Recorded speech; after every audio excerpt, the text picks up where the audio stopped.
કઠલાલ દારૂકાંડના આરોપીના રૂપિયા ઉડાડતો video viral. લગ્ન પ્રસંગમાં ભાજપના જે હોદ્દેદાર સાથે ઉડાડી રહ્યો છે બુટલેગર રૂપિયા. કઠલાલના ગાડવેલમાં 1 કરોડ ઉપરના દારૂનું કટિંગ પકડાયું હતું એલસીબીએ.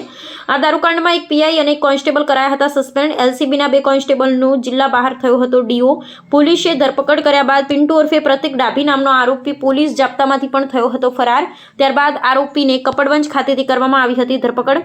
2 દિવસ પહેલા જ પિન્ટુને કોર્ટે જામીન આપતા હાલ છે બહાર. એક તરફ આવા બુટલેગરોને કારણે પોલીસને ભોગવવી પડે છે સજા, તો બીજી તરફ બુટલેગરો જેલમાંથી બહાર નીકળી કરતા હોય છે મોજ. પિન્ટુ સાથે કઠલાલ તાલુકા પંચાયતના કારોબારી અધ્યક્ષ પણ ઉડાવી રહ્યા છે રૂપિયા.